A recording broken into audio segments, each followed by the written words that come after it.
आता संजयजी आपल्याला पूर्ण हा ट्रिप आपली जोश कमी झाला. हाऊ इज द जोश?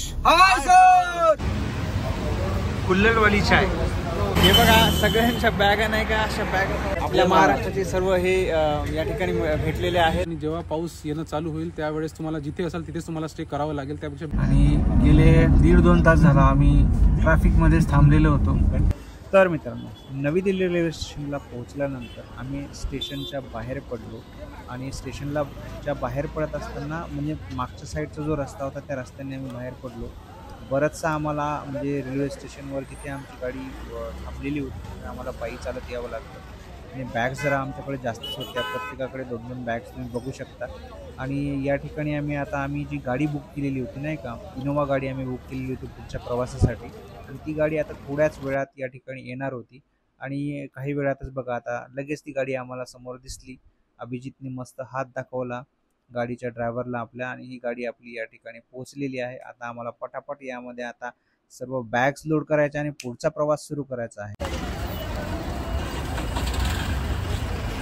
अशा प्रकारे आम्ही आमच्या गाडीमध्ये बसायला सुरुवात करतोय आणि आता निघतो इथून आम्ही सरळ हरिद्वारसाठी.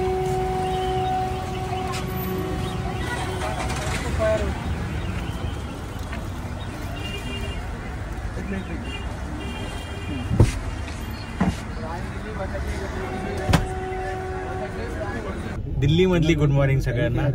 आणि आपण दिल्लीला पोहोचलो. त्यानंतर आता आपण हरिद्वार ऋषिकेशच्या तिकडे निघालेलो आहोत. सर्वजण गाडीमध्ये असे कुचकून बसलेले आहेत.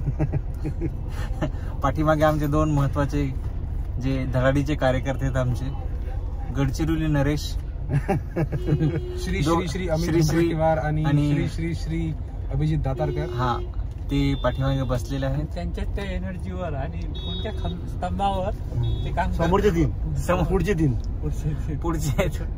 कोणत्या स्तंभावर. आता थोड्याच वेळानंतर आपण जस्ट बाहेर निघाल्यानंतर इथे ट्रॅफिक भरपूर आहे. त्यानंतर मस्त नाश्त्याचा एक स्पॉट आपण बघणार आहे. तर हे बघा, नवी दिल्ली रेल्वे स्टेशनच्या जस्ट आपण एक्झिट घेतोय आणि त्याच ठिकाणी आपल्याला ट्रॅफिक जाम लागलेला आहे. मित्रांनो, हे पहा, हे अक्षरधाम मंदिर दिल्लीचं नाही का.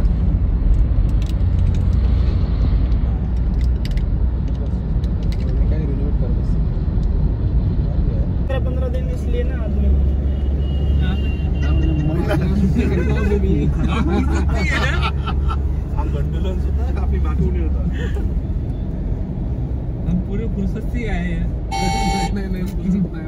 नहीं, इधर का तो केदारनाथ का तो ठीक है, बद्रीनाथ का 1-2 पॉइंट है, बाकी तो रास्ता बन गया है. तो मौसम देख के जाएंगे.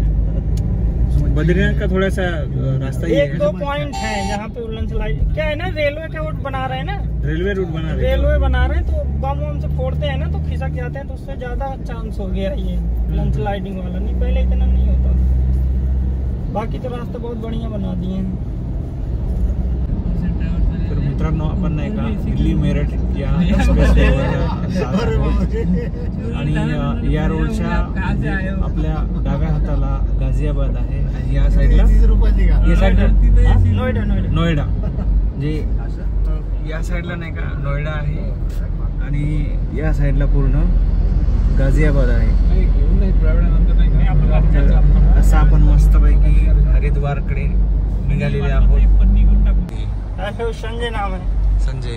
तर आता संजयजी आपल्याला पूर्ण हा ट्रिप आपली करून देणार आहेत. दिल्लीवरून परत वापस दिल्लीला, म्हणजे दिल्लीहून हरिद्वार, ऋषिकेश, केदारनाथ, बद्रीनाथ या ठिकाणी आम्हाला सर्व हे घेऊन जाणार आहेत.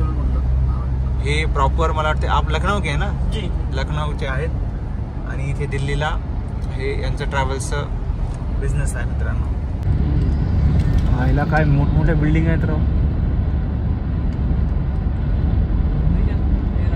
हा, मुंबई. तर मित्रांनो, आपला प्रवास सुरू झालेला आहे आणि आपण प्रवास करत आहोत दिल्ली मेरठ एक्सप्रेसवे जो हायवे आहे त्या हायवेवरून आपला प्रवास सुरू झालेला आहे. आणि आपले जे या गाडीचे ड्रायव्हर आहेत संजयजी, यांनी आपल्याला एकंदरीत या रूट संदर्भामध्ये सर्व माहिती आम्हाला सुरुवातीलाच दिलेली आहे आणि त्याप्रमाणे आमचा आता प्रवास सुरू झालेला आहे. टोल हा नाका आलेला आहे. हा नाका आता आम्ही क्रॉस करणार आहे. थोड्या वेळानंतर आम्हाला मस्त नाश्त्याचा एक स्पॉट बघायचा सुद्धा आहे. महादेव, हर हर महादेव. आवाज नाही येत कोणाचा. आवाज कमी झाला जोश कमी झाला. हाऊ इज द जोश? हर हर महादेव. बाद में देखेंगे. एक काम करू शकतो आम्ही नाहीतरी नाही का एक नाईट तो है ही ना हरिद्वार ऋषिकेश. नाही जाऊ दे पण आपण नाही का निघून गेलो ना तर म्हणजे कसं होईल हा आपण जेव्हा निघून तेव्हा तुला आम्ही तिथेच भेटू डायरेक्ट असं म्हणतो. असं तसा तुला जाऊन थांबण्याच आहे. त्याच्या अगोदर चालते ना तसा सारखाच पडताय ना तो जो तुझा टाइम तिथे थांबा. तर मित्रांनो आपण जस्ट नाही का मेरठच्या समोर या ठिकाणी शिव टुरिस्ट धाबावरती नाश्ता करता थांबलेला आहोत. हा धाब्यावर थांबण्याचं सजेशन आपल्या ड्रायव्हरनेच आपल्याला दिलेलं आहे. या ठिकाणी थांबलो आहे आपण आता. आपले सगळे जे पार्टनर्स आहेत ते समोर मध्ये गेलेले आहेत. आता मी पण मध्ये जातो आणि तुम्हाला दाखवतो कसं आहे मध्ये काय काय नाही का.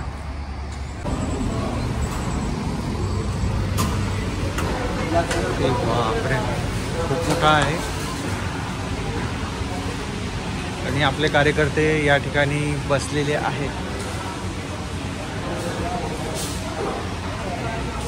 जीवनराव, मुकेश आणि आपले एक डोसा, एक मसाला डोसा, पराठा कोणता?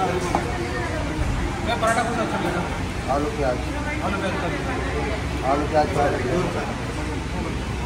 उसमें वो सिंगल आएगा पराठा कि दो आएंगे? सिंगल ना. तो छोले भटूरे में छोला 2 पीस. ठीक है 2 छोले भटूरे पराठे 2 पराठे 7 आहे. मित्रांनो या ठिकाणी नाही का जे धाबा तो एकदम जबरदस्त दिसला मध्ये आल्यानंतर. आता आम्ही ऑर्डर पण दिलेली आहे. सर्वजण ऑर्डरची वेट करतोय कारण भूका खूप लागली आहे आम्हाला. तुम्हाला दाखवतो काय काय येणार आहे, काय काय ऑर्डर केलेले आहे. या ठिकाणी काय स्पेशल आहे या धाब्याची. नागपूर वालों का शिवा स्पेशल सोडा चिकन स्पेशल काय काय जे आहे ना त्याचे सर्व या ठिकाणी फोटोच्या माध्यमातून लावले इथं. या ठिकाणी काय काय या हॉटेलचं स्पेशल आहे त्यातच दही जमा हे करतात विंधन टाकतात. तर हे बघा मस्तपैकी 2 आलू प्याज पराठा मागवले आहे आणि त्यासोबत या एक तिकडे घे. बाकीच्या याच्यामध्ये नाही का कुल्हडमध्ये दही आले. स्पेशल दही आहे खूप मस्त. पराठा घेऊन म्हणलं त्याच्यावर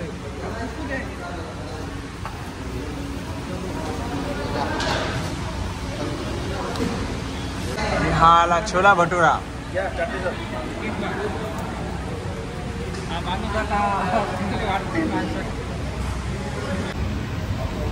कुल्हडवाली चाय.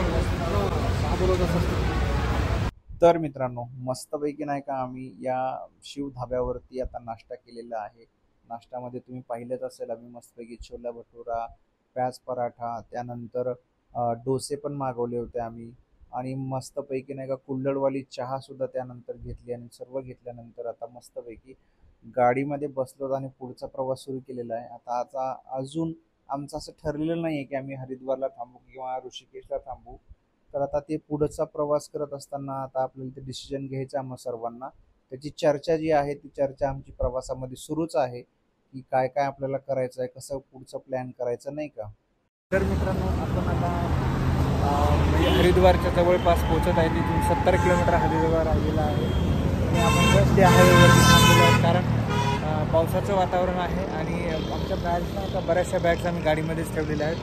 वरती कॅरियरवरती ठेवायच्या आहेत पण त्यासाठी आपल्याला ताडपत्री लागणार आहे. म्हणजे पण पूर्ण झाकायला नाही का बॅग्सला, नाही तर त्या ओल्या होऊन जातील आणि सगळं सामान आपलं ओलं होऊन जाईल. तर आता आपले 1-2 पार्टनर्स तिकडे गेलेले आहेत ताडपत्री आणायला. ती आली की आपण त्यावर टाकणार आहेत आणि मग इथून पुढचा प्रवास आपला सुरू होणार आहे. हे बघा सगळ्यांच्या बॅगा नाही का अशा बॅगा लावून म्हणजे आता पूर्ण ॲडजस्ट झालेला आहे इथे. तर गरज पडणार नाही असं वाटतंय. आता जे आमचे 2 जण गेले तिकडे घ्यायला त्यांना वापस बोलवा लागणार आहे. तर अशा बॅग पूर्ण सेटअप केलेला आहे आता, त्यामुळे गरज नाही आहे सध्या. तर मित्रांनो नाही म्हणता एकदा घेतली परत नाही म्हणलो, परत कॅन्सल केली आणि परत मग ताडपत्री घ्यायला गेलो. तर अशा पद्धतीने आता इथे ताडपत्री लावण्याचं काम सुरू झालेलं आहे. बॅग्स ठेवायचे त्यावरती. पावसाची रिपरिप सुरू झाली थोडीशी.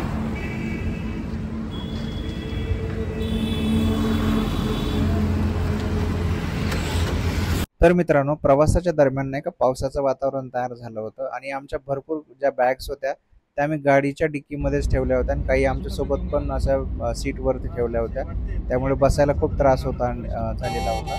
त्यामुळे ताडपत्री आम्ही शोधली एका ठिकाणी आणि ताडपत्रीच्या सहाय्यानं आता गाडीच्या वरती जे कॅरियर होतं ते कॅरियरवरती आम्ही आता काही बॅग्स टाकलेल्या होत्या. तुम्ही बघू शकता बाहेर पावसाचं वातावरण तयार झालेलं आहे. काळे कुट्टा असे ढग्स सध्या आपल्यावरती वावरत आहेत बघा तुम्ही या ठिकाणी. आणि आम्ही हरिद्वारमध्ये जस्ट पोहोचलेलोच होतो आता. आणि ह्या जे डिवायडर आहे त्या डिवायडरच्या पलीकडून नाही का गंगा नदीचा प्रवाह वाहत होता मित्रांनो. ते जस्ट आता मी तुम्हाला या ठिकाणी दाखवतच आहे. हरिद्वार हरिद्वार म्हणजे देवभूमीच आहे मित्रांनो. पूर्ण उत्तराखंड ज्या राज्य आहे ते देवभूमी म्हणूनच त्याचा उल्लेख केला जातो. आणि हरिद्वारमधूनच गंगा नदी 2-3 ठिकाणांना असं तिचं म्हणजे डायव्हर्ट करून तिला प्रवाहित केलेलं आहे मित्रांनो. आम्ही हरिद्वारमध्ये आता पोहोचलेलोच होतो आणि हरिद्वारमध्ये पोहोचल्यानंतर हे बघा गंगा नदीचं पात्र कसं आपल्याला या ठिकाणी दिसत आहे. या ठिकाणी खूप मोठमोठे घाट आहेत. तर मित्रांनो, हरिद्वारमध्ये पोहोचल्यानंतर मित्रांनो या ठिकाणी म्हणजे आपल्याला बघण्यासारखं नाही का हर की पौडी आहे, ज्या ठिकाणी गंगा नदीवरती खूप मोठमोठे घाट आहेत. त्या ठिकाणी गंगा स्नान केलं जातं. गंगेची आरती सुद्धा हर की पौडी या ठिकाणीच होते. खूप मोठं त्या ठिकाणी व्यवस्था आहे मित्रांनो हर की पौडीला. त्याचबरोबर या ठिकाणी चंडीदेवी आणि मनसा देवी या 2 देव्यांचे मंदिर आहेत. आता ह्या डोंगरावरती नाही का मनसा देवीचं आपल्याला या ठिकाणी मंदिर आहे आणि हे आहे हर की पौडी. याच ठिकाणी खूप मोठमोठे घाट आहेत आणि त्या घाटावरतीच नाही का गंगा आरती सुद्धा या ठिकाणी होते मित्रांनो. आणि या ठिकाणी गंगेचं थोडंसं पाणी सुद्धा या ठिकाणी अडवलेलं आहे. छोटे छोटे असे डॅम टाईप नाही का तिथून पाणी त्याचं प्रवाहित केलं जातं म्हणजे घाटावरती. आणि तुम्ही या ठिकाणी बघू शकता की महादेवाची खूप मोठी विशाल मूर्ती सुद्धा आपल्याला या ठिकाणी दिसत आहे मित्रांनो. तर मित्रांनो, आपण हरिद्वारमध्ये पोहोचलेलो आहोत आणि इथून आम्हाला ऋषिकेशला पुढे निघायचं होतं. पण इथले जी पोलीस प्रशासन आहे हरिद्वारचं, इथे चेकपोस्ट आहेत ठिकठिकाणी आणि थोड्या वेळाआधी आम्हाला तिथे स्टॉप करण्यात आलं आणि त्यांनी इन्स्ट्रक्शन दिले पुढे जाण्यासाठी तुम्हाला इथे साधारणतः 1 घंटा थांबून पुढे जाणं लागणार आहे.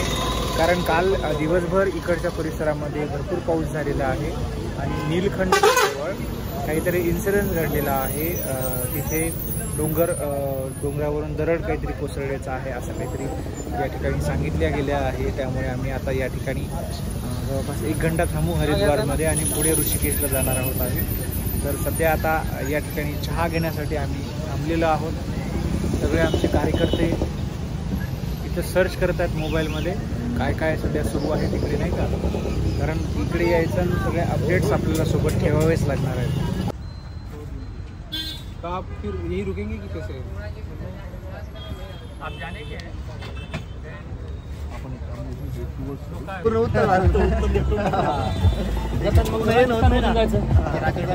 झाला का ना केदारनाथ बद्रीनाथ?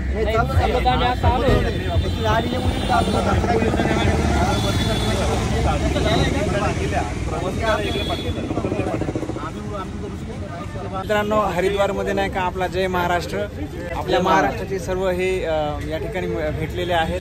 जालन्यावरून आलेले आहेत आणि यांच्यासोबत आम्ही चौकशी केली असता हे गेले 10 ते 12 दिवसापासून म्हणजे फिरत आहेत. उज्जैन, ओंकारेश्वर सर्व केलेलं आहे आणि आता इथे पोहोचलेले आहेत. हे आमच्यासारखं यांना पण या ठिकाणी थांबवलेलं आहे आणि योगायोगानं भेट झालेली आहे. महाराष्ट्राचे सगळे असल्यामुळे आपल्या सर्वांसोबत म्हणजे आपुलकी आहे सगळ्यांची. आणि आता हे पण निघणार आहेत, आम्ही पण निघणार आहेत. तर चला मग भेटू सर्वांना, सोबत जाऊ. हर हर महादेव, हर हर महादेव, जय महाराष्ट्र.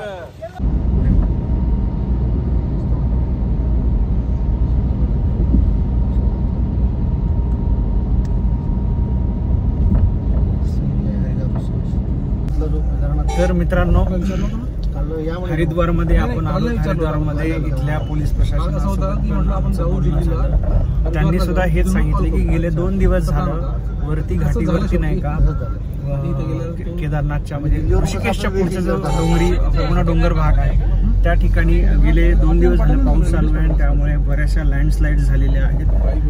त्यामुळे या ठिकाणी आम्हाला थांबवलेलं होतं. आता आम्ही कसं तरी ऋषिकेशपर्यंत जाणार आहोत. ऋषिकेशच्या पुढे तर त्यांनी बंद केलेलं आहे सगळं. ऋषिकेशमध्ये जाऊ, त्या ठिकाणी आता गंगा आरती वगैरे करणार. आम्ही अजून एक जणांचा कॉन्टॅक्ट होता आमच्याकडे केदारनाथमध्ये, त्यांनाही कॉन्टॅक्ट आमच्या मित्रांनी केला. विचारलं त्यांना की एक्झॅक्ट काय पोझिशन आहे. त्यांचं सुद्धा म्हणणं हेच आहे की तुम्ही तिथेच थांबा, पुढे जाऊ नका. तर आता आम्ही सध्या ऋषिकेशला जाऊन थांबणार आहोत आता आणि त्यानंतर पुढचं काय करता येईल ते पाहू. नहीं छोड़ रहा पाऊस झाला पाणी नाही आम्हाला. कह रहे रास्ते टूटे जाना है तो जाओ, जाके वहीं खड़े रहोगे, वहाँ क्या करोगे. तर मित्रांनो, हरिद्वारमध्ये स्थानिक पोलीस प्रशासनाने केदारनाथकडे जाणाऱ्या रस्त्यावरती होणाऱ्या पावसा आणि लँडस्लाईडमुळे आम्हाला त्या ठिकाणी 1 ते 1.5 तास सर्वच भाविकांना थांबवलेलं होतं आणि त्यातून थांबल्यानंतर आम्ही पुढचा प्रवास सुरू केला आणि ऋषिकेशला पोहोचलो आहे. मित्रांनो, आम्ही आता ऋषिकेशला तुम्ही पोहोचल्यानंतर आता पाहू शकता की रस्त्याच्या दुतर्फा भरपूर निलगिरीची झाडं या ठिकाणी दिसत आहेत आणि या ठिकाणी पोहोचल्यानंतर आपल्याला आपण जर प्रायव्हेट व्हेकलनं आलो असेल तर आपल्याला ग्रीन कार्ड मित्रांनो या ठिकाणी RTOचं काढावं लागतं. त्यासाठीच आम्ही या ठिकाणी थांबलेलो होतो RTO ऑफिसच्या समोर. ग्रीन कार्ड आता या ठिकाणी काढण्यासाठी अभिजित, आशिष आणि जीवन हे गेलेले होते आणि ते थोड्याच वेळात आता येणार होते. काय म्हणत आहे अपडेट्स. any आता मी updates? just चौकशी केली इथे चेकपोस्टला.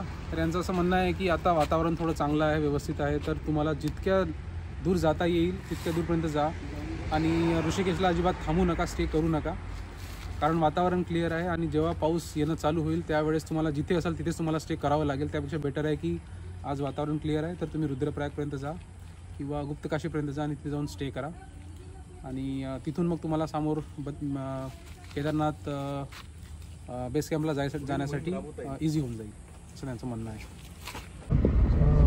बघा मित्रांनो, नदी पात्रामध्ये सुद्धा ट्रक उभा आहेत या ठिकाणी. म्हणजे किती रिस्की झोन मध्ये आहेत सर्व आणि पाणी खूप कमी आहे या ठिकाणी. आपण सध्या ऋषिकेशला आहोत.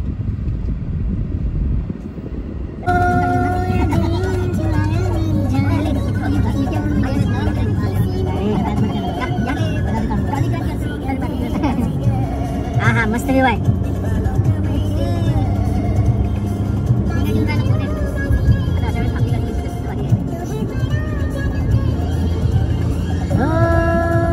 लेके दिल दिया है सौदा प्यार का लिया है, नाज़ी जीता दिल हार कर,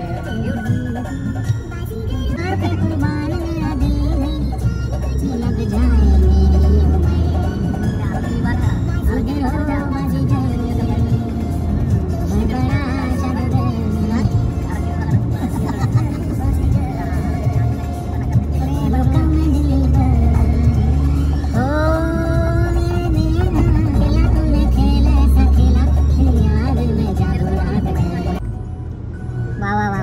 शंकरा आदिदेव शंकरा तेरे जाप से बिना चले सांस बिस्तरा मेरा कर्म तू ही जाने क्या है क्या बला नाम ही जोत में सारा हर लिया तमस्वीरा नमो नमो रे शंकरा भोलेनाथ शंकरा लोकनाथ शंभु हे शिवाय शंकरा. तर मित्रांनो, ऋषिकेशमध्ये पोहोचल्यानंतर मी तुम्हाला आताच सांगितलं की आम्ही ग्रीन कार्ड या ठिकाणी RTOचं काढलं आणि आशिषनं आल्यानंतर आम्हाला तिथली एक्झॅक्टली RTO ऑफिसर जे होते त्या ठिकाणी त्यांनी हेच सांगितलं आम्हाला की गेले 2 ते 3 दिवसाआधी पाऊस या ठिकाणी खूप सारा पडलेला होता केदारनाथच्या मार्गावरती आणि आता सध्या क्लिअर वातावरण असल्यामुळे तुम्ही शक्य तितकं होईल तेवढं लांब तुम्ही आता चालले जा, इथे मुक्काम न करता, नाही का. तर त्यांनी सांगितल्याप्रमाणेच आम्ही आमचा पुढचा प्लॅन आता ठरवलेला आहे आणि आता आम्ही रुद्रप्रयागच्या दिशेने या ठिकाणी मित्रांनो निघालेले आहोत आणि जोपर्यंत आमचं ग्रीन कार्ड त्या ठिकाणी निघत होतं तोपर्यंत आम्ही मस्तपैकी RTO ऑफिसच्या बाहेरच थांबलो होतो आणि तिथे मस्तपैकी आम्ही शिकंजी मस्तपैकी घेतली नाही का. शिकंजी म्हणजे एक आपलं लिंबू पाणी नाही का, लिंबू पाण्यासारखंच एक सोडा मिक्स असतं मित्रांनो. त्याचा पण आम्ही या ठिकाणी आस्वाद घेतला आणि पुढचा प्रवास सुरू केला. आणि तुम्ही बघू शकता या मार्गावरती नाही का काही काही ठिकाणी लँडस्लाईड झालेली आहे. आणि जो व्ह्यू या ठिकाणाहून दिसत आहे आपल्याला की निसर्ग जो आहे तो किती या ठिकाणी सुंदर आहे नाही का. रस्ते जरा अरुंद आहेत पण रस्ते चांगले आहेत मित्रांनो, म्हणजे जास्त खड्डे वगैरे नाही आहेत. त्यामुळे प्रवास करायला सुद्धा आम्हाला या ठिकाणी एक मजा येत आहे. आणि काही ठिकाणी लँडस्लाईड असल्यामुळे जरा सावकाश गाडी चालवतच आता आपल्याला समोरचा प्रवास करायचा आहे. हे बघा, तुम्ही बघू शकता या ठिकाणी सुद्धा डोंगर कसे आहेत. म्हणजे कधीही हे डोंगर खाली लँडस्लाईड होऊन पडू शकतात, अशी सिच्युएशन या ठिकाणी होती. आणि प्रवासाच्या दरम्यान आम्ही मस्तपैकी गाणी म्हणत होतो, गाणी लावलेली होती आणि एन्जॉयमेंट आमची फुल चालू होती. आणि पुढचं प्लॅन कसं करायचं, काय करायचं याच्यामध्ये आम्ही सर्व आता मग्न झालो होतो आणि मजा करत होतो. कारण या अशा प्रकारचं जे व्ह्यू आहे, अशा डोंगरांमध्ये आतापर्यंत कधी गेलेलो नव्हतो आम्ही. आणि हे जे सौंदर्य आहे निसर्गाचं, हे डोळ्यामध्ये जितकं सामावून घेता येईल तेवढं आमचं सामावून घेण्याचा प्रयत्न आहे. बघा मित्रांनो, किती सुंदर व्ह्यू आहे. वरती निरभ्र आकाश आपल्याला दिसत आहे आणि दोन्ही बाजूंनी सुंदर असे डोंगर्स आणि हिरवीगार झाडी या ठिकाणी आपल्याला दिसत आहे मित्रांनो. याचा आम्ही मनसोक्त या ठिकाणी सर्वजण आनंदच घेतो. बापरे, बघा मित्रांनो किती सुंदर व्ह्यू आहे हा नाही का. निरभ्र आकाश म्हणजे आम्ही जेव्हापासनं प्रवास सुरू केला नाही का मित्रांनो नागपूरवरून, तर आम्हाला म्हणजे पाऊस कुठंच लागलेला नाही आहे आणि अजूनही आम्हाला पाऊस लागलेला नव्हता. तुम्ही बघू शकता या रूटवर सुद्धा अजून पाऊस लागलेला नव्हता. निरभ्र आकाश, सुंदर हिरवीगार झाडी आणि काही ठिकाणी लँडस्लाईड झालेली दिसत आहे या ठिकाणी आपल्याला. त्या ठिकाणाहून आपल्याला वाहनं आपल्याला सावकाशच चालवत जाणार होतो. थोडंच समोर गेल्यानंतर आता हे एक आपल्याला छोटंसं शहर या ठिकाणी लागलेलं आहे. इथं पण भरपूर सारी ट्रॅफिक दिसत आहे जाताना येताना नाही का. आणि प्रवास हा अत्यंत आपला सुंदर पद्धतीनं चालू होता आता मित्रांनो या ठिकाणी. आणि आता आम्हा सर्वांना भूक पण लागलेली होती. कारण काय झालं, जसं आम्ही दिल्लीवरून निघालो होतो, दिल्लीवरून निघाल्यानंतर फक्त आम्ही एक ठिकाणी नाश्ता केला आणि त्याच्यानंतर पुढं काहीच केलेलं नव्हतं नाही का. त्यामुळे भूक पण लागलेली होती. आणि अमित आपल्याजवळ जो होता त्यानं पण डिमांड केली होती की काही कालानंतर आपल्याला मॅगी खाण्याची त्यांनी आता डिमांड केलेली होती आता थोड्या वेळाआधी. तर आता आम्ही मॅगी कुठं आपल्याला खाता येईल नाही का, ती यासाठी बघू. बघा आता किती मोठी लँडस्लाईड झालेली या ठिकाणी, म्हणजे रस्त्यावरती सगळे दगड येऊन पडलेले आहेत. तर आता आम्ही मॅगी खाण्यासाठी आता एक स्पॉट आम्ही शोधत होतो. तर बघू आपल्याला पुढं आता मिळतो का नाही मॅगी खाण्यासाठीचा एखादा स्पॉट नाही का. आणि या रस्त्यावरती बघा, हा किती सुंदर असा ब्रिज या ठिकाणी बांधलेला आहे. याच्यावरून असं जाताना असं वाटतंय की म्हणजे आपण खरंच एक सुंदर ट्रिपवरती आपण या ठिकाणी निघालेलो आहोत. आणि शंभू महादेवाची कृपा आमच्या सर्वांवर सुरुवातीपासूनच झाली होती. आणि एका प्रकारे नाही का, म्हणजे केदारनाथच्या दर्शनाला जात होतो तर आपल्याला शंभू महादेव आमची परीक्षाच घेत होता आज सकाळपासून नाही का. म्हणजे हरिद्वारला पोहोचलो, तिथे पोहोचल्यानंतर पोलीस प्रशासनानं आम्हाला अडवल्यानंतर तिथे आमचे 1-2 तास गेले. त्यानंतर पुढे मग पाऊस जास्त आहे, मग पुढे जाऊ नका, ह्या सगळ्या गोष्टी आमच्यासमोर येत होत्या. एक वेळ आता आमचं मनोबल खच्चीकरण झालं होतं की आम्ही परत वापस निघाव का नाही का. आणि हे बघू शकता तुम्ही किती साऱ्या या ठिकाणी लँडस्लाईड झालेले आहेत. मोठमोठे दगड रस्त्यावरती येऊन पडलेले आहेत. आणि हे पाहताना अशी एक मनामध्ये धडकी माणसाच्या भरते. मित्रांनो हे बघा, जे हा पूर्ण वरचा जो पहाड आहे त्याच्यावरची सर्व माती, दगड सगळे लँडस्लाईड होऊन इथं खाली गेलेले आहेत. आणि वाहतुकीची किती कोंडी झाली बघा तुम्ही.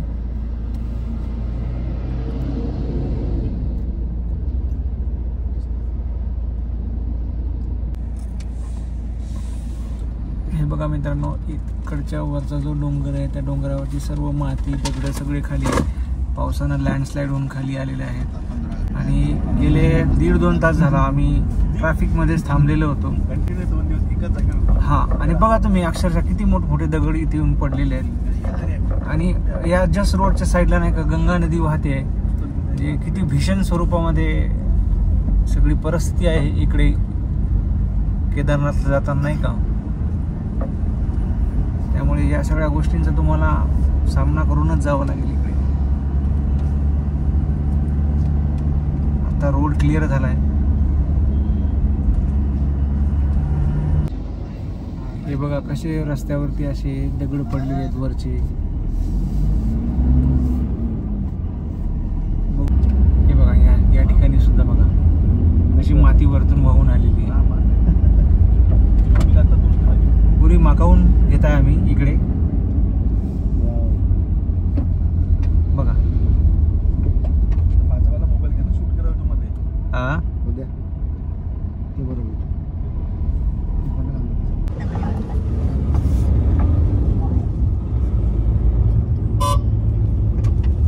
खतरनाक लँडस्लाईड झाली होती इथे. हा बापरे, सगळं पाणी खाली आलेले. हे बघा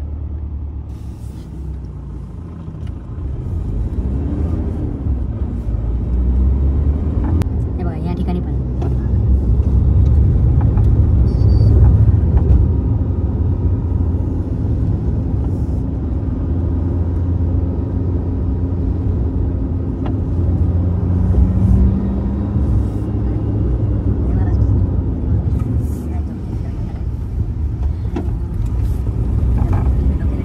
भरपूर प्रमाणात लँडस्लाईड झालेली आहे.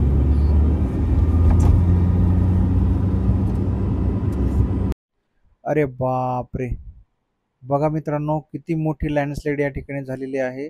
आणि रस्ता पूर्ण म्हणजे दगडांनी हे झालेला आहे. छोटासा रस्ता त्यांनी म्हणजे सिंगल रस्ता या ठिकाणी क्लिअर केलेला आहे वाहतुकीसाठी. आणि हे जे बाजूला असे हे जे डिवायडर्स दिसत आहे नाही का, एक्झॅक्टली त्याच्या खाली जर बघितले तुम्ही तर गंगा नदी प्रवाहित होत आहे मित्रांनो. म्हणजे केदारनाथला जाणारा जो रस्ता आहे त्या रस्त्याच्या एका साईडनं म्हणजे गंगा नदी प्रवाहित होत आहे आणि खोल दरी आहे मित्रांनो. त्यामुळे इकडे जी वाहनं चालवतात ना ते खूप जास्त प्रॅक्टिस ज्यांना आहे तेच या ठिकाणी वाहनं चालवू शकतात मित्रांनो. आणि कधी दरड खाली कोसळेल, कधी कुठून कसा दगड खाली कोसळेल याची तुम्ही कधीच शाश्वती घेऊ शकत नाही. त्यामुळे हा प्रवास करत असताना नाही का डोंगराच्या साईडला तर गाडी कधीच उभा करायची नाही मित्रांनो. ही एक प्रिकॉशन आम्हाला आमच्या जे संजय आमचे ड्रायव्हर होते त्यांनी आम्हाला या ठिकाणी सांगितलेली होती. आणि मनात धडकी बनवणारी ही सगळी लँडस्लाईड आम्हाला दिसत होती या ठिकाणी. तुम्ही बघू शकता म्हणजे कठडे जे आहेत रस्त्याच्या या साईडचे ते सुद्धा जास्त काही उंच नाही आहेत. आणि हे बघा ही नेमकीच नाही का एक दोन दिवसाआधीच ही लँडस्लाईड झाली असेल. मोठमोठे दगड या ठिकाणी येऊन खाली पडलेले आहेत. तुम्ही विचार करू शकता एखादं जर वाहन आजूबाजूला जर मागे पुढे असतं तर त्याची काय परिस्थिती या ठिकाणी झालेली असेल. तर अशा याच्यामध्ये हा अनुभव आम्हा सर्वांनाच या ठिकाणी. आणि मित्रांनो नाही का बऱ्याच वेळापासून अमितला तर मॅगी खाण्याची खूप भूक लागलेली होती. तसं पाहिलं तर सगळ्यांनाच भूक लागली होती कारण आम्ही म्हणजे जेवण दुपारचं केलेलंच नव्हतं आणि आता साधारणतः एक 3-4 वाजलेलेच होते. तर मॅगीचं काय आम्हाला अजून काही हॉटेल म्हणा किंवा एखादा ठेला वगैरे तर काय अजून काही भेटलेलाच नव्हता. तर आम्ही ते शोधतच होतो नाही का कुठे मिळतो आपल्याला तो.